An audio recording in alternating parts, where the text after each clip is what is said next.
कहानी की उंगली पकड़कर यादों की गली में निकलें तो कहानी बात करती है।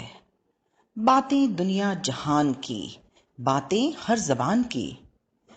जो कहानी को लिहाफ बनाकर ओढ़ लें और मूंद लें आंखें तो ख्वाबों की अजब गजब दुनिया दिखाती है। कहानी का पैरहन कर लें तो दुनिया को समझने का एक नया नजरिया मिलता है। कहानी उड़ान देती है। एक लंबा सफर करके आई है कहानी। कहानी के भीतर झांक कर देखें तो हर रंग मिलेगा। जो रंग चाहो चुन लो, खुशी का, गम का, उमंग का, तरंग का। कहानी में हर एहसास के दरिए बहते हैं। चलो कहानी कहते हैं। हेलो फ्रेंड्स, मेरा नाम है पायल जोशी। मेरे राज्य का नाम राजस्थान है। मेरे ज़िले का नाम राजसमंद है। आज मैं आपको एक कहानी सुनाने वाली हूँ जिसका नाम है बेचारा गधा। एक गधा समुंदर के किनारे एक छोटे से शहर में रहता था। उसका मालिक एक लंबी लाल दाढ़ी वाला आदमी था। हर दिन वह गधा को बंदरगाह पर लेकर जाता था, जहाँ बड़े बड़े जहाजों का से माल भरा उतरा जाता था। हर दिन मालिक गधे की पीठ पर बक्से लादता था। गधा उन भारी भारी बक्सों को बाजार तक लेकर जाता था। चलते चलते वे एक बड़े जहाज के सामने से गुजरते थे। तब मालिक कोई गीत गुनगुनाता था, लेकिन गधा पूरा दम लगाकर बस भारी को ही चीखते रहता था। लाल दाढ़ी वाला आदमी को ये नहीं दिखता था कि उसके गधे पूरी तरह थक जाता था, लेकिन ऐसा लगता था जैसे हर दिन गधे को बोझ और बढ़ रहा था। एक दिन गधे के मालिक ने एक नई वैन खरीद ली। फिर मालिक ने गधे से कहा, अब मुझे तुम्हारी ज़रूरत नहीं है।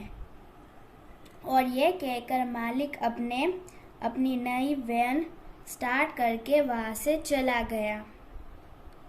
पहले तो गधा प्रसन्न हुआ। उसे लगा अब मुझे भारी बक्से नहीं ढोने पड़ेंगे। फिर उसके सामने एक सवाल खड़ा हुआ। उसे रात को खाना कौन खिलाएगा? शायद उसे कोई मालिक मिल जाए जिसे गधे की ज़रूरत हो।